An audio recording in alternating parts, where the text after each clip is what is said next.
From a young age, my grandparents raised and cherished me. Tragically, I lost my beloved grandmother in a minor accident. Amidst my grief, I received an unexpected message from my long-lost sister-in-law. The message read, "I need you to take care of your grandmother who passed away 3 months ago." There was so much I wanted to say, but my cherished grandmother was no longer there. I witnessed her passing with my own eyes. This call would prove to be a turning point, revealing long-hidden truths. My name is Linda Thompson, a 45-year-old single woman. The last significant male relationship I had was during my college years. After parting ways with him, I immersed myself in the working world, joining a major cosmetics company's marketing department.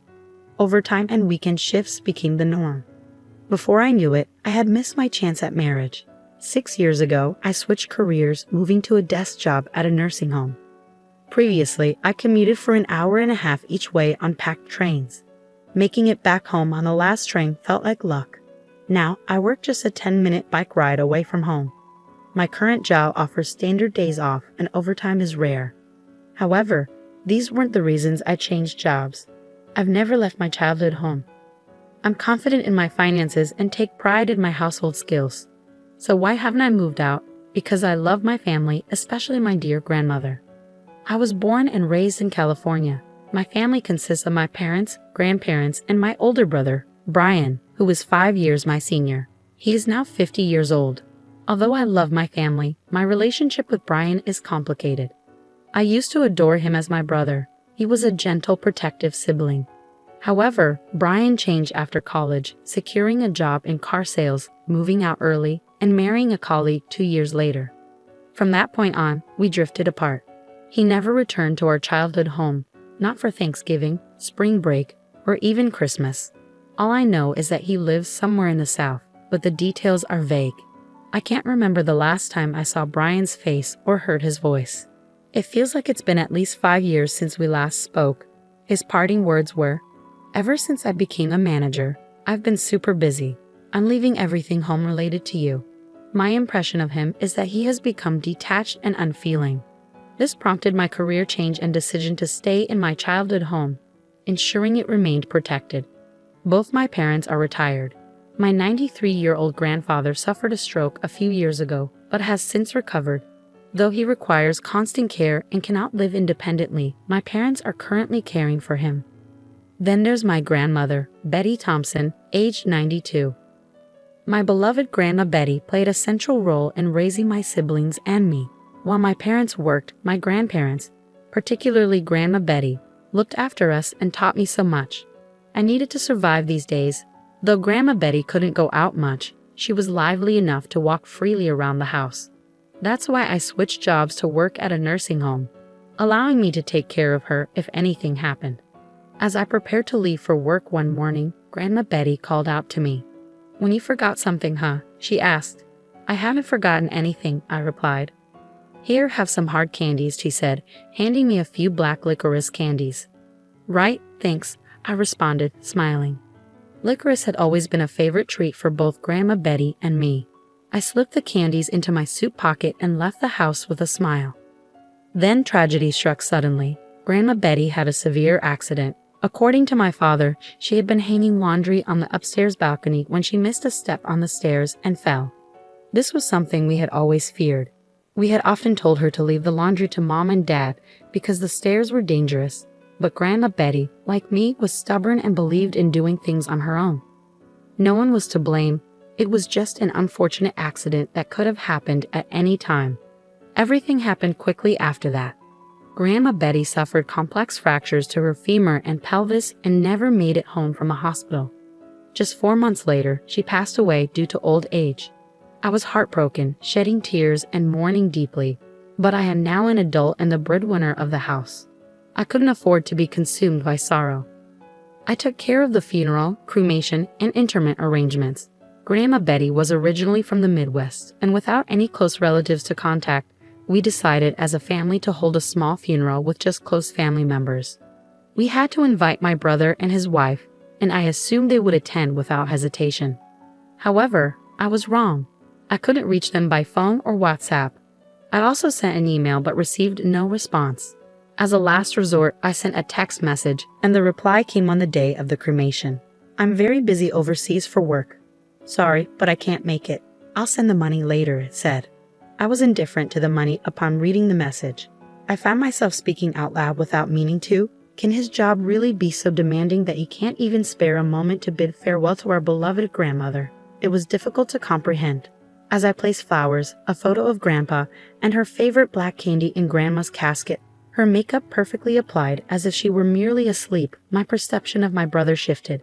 From that moment on, I began to harbor resentment toward him. Time moved on, and now it is winter. For me, the changing seasons don't matter much. It feels the same whether it's spring, summer, autumn, or winter. I've even contemplated leaving my job. But with Grandpa still alive and my parents likely to need care soon, I must continue working to support them. These thoughts carried me through my workday on autopilot, my heart heavy with emptiness. During a lunch break on a weekday, I received a call from an unexpected source. If her number hadn't been saved in my contacts, I might not have answered. The caller ID displayed sister-in-law. It was Heather Thompson, my brother's wife. She is 46 years old and my only connection to my brother. I remember only a brief conversation with her after their wedding. Why would she be calling now? I considered ignoring the call, but the persistent ringing convinced me to answer. Yes, this is Linda, I said. Sorry to disturb you at work, Heather began apologetically. This is Heather, Brian's wife. It's been a while. Despite her higher position and age, Heather always approached us with a humble attitude.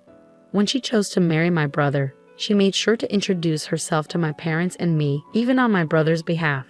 In short, she's a kind person, which made her unexpected call all the more puzzling. It's all right, I replied. But do you need something? I tried my best to sound calm as I asked the question. Heather hesitated for a moment, her voice uncertain. It's hard for me to bring this up. It's about Betty, your grandmother. What happened to my grandmother? I asked, trying to keep my voice steady. We've been taking care of her on my husband's orders, but the time we agreed upon has already passed, Heather said. Can you come and pick her up? I struggled to grasp what Heather was saying. Wait, you're saying you've been taking care of my grandmother Betty, who died 3 months ago? After a moment of confusion, I asked the question, aware that it sounded nonsensical. Heather's reply was equally puzzling. Yes, we've been taking care of Betty at our place. Wait, she died 3 months ago, she said, her voice filled with genuine surprise. Why don't we take a moment to calm down? I suggested, and Heather agreed. After a few minutes, I collected myself and carefully explained to Heather that my grandmother had passed away. In contrast, Heather's response was bewildering.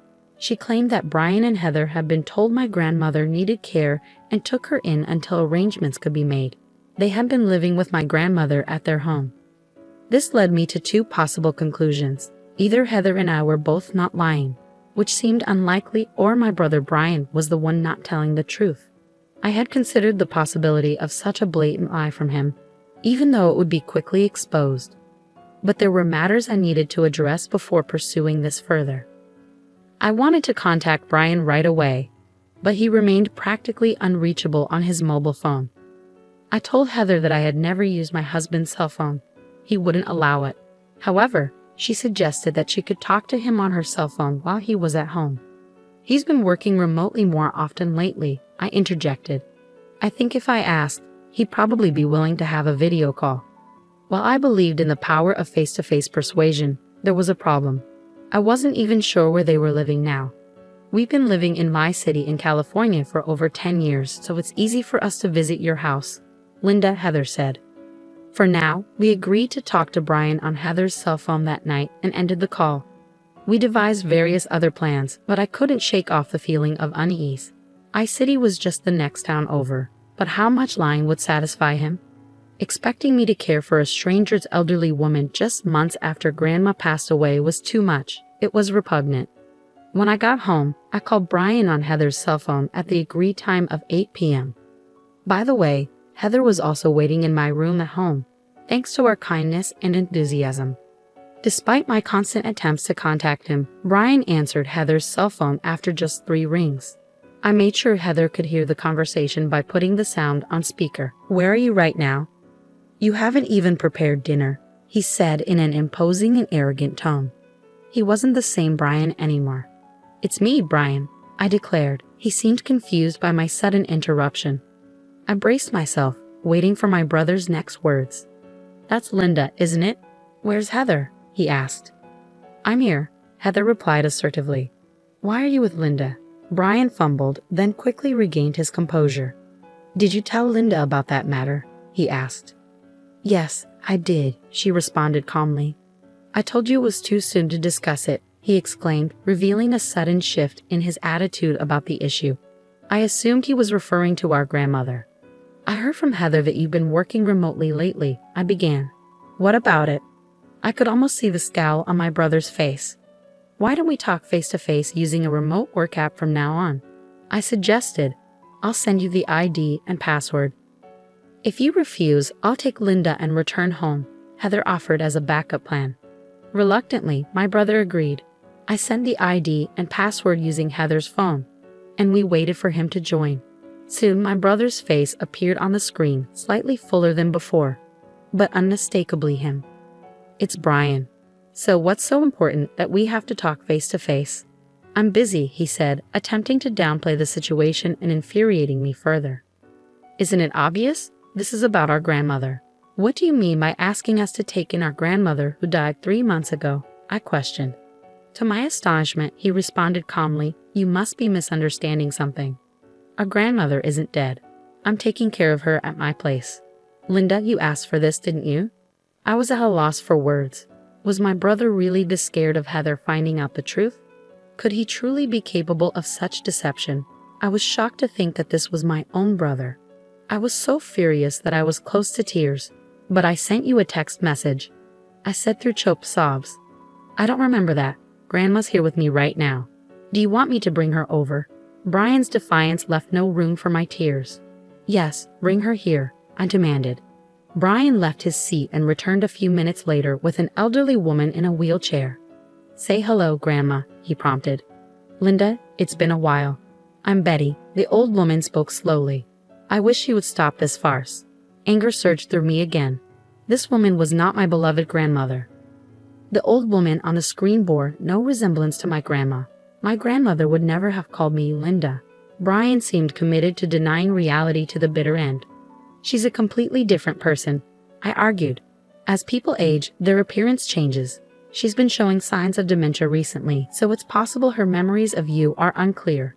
"Are you denying the death certificate filed with the district office?" I pressed. "Of course not," Brian smirked. "Documents can be easily forged these days. I was prepared for this. I had a plan." "Just wait, I'll show you some evidence too," I said, leaving the room. I left the room, leaving Brian bewildered behind me, and returned a few minutes later with my own evidence. I returned to my room with the evidence in hand. "Well, isn't it, Brian? Long time no see, you ungrateful one," I called out. "Grandpa, you were supposed to be bedridden," Brian said, taken aback by the sudden evidence.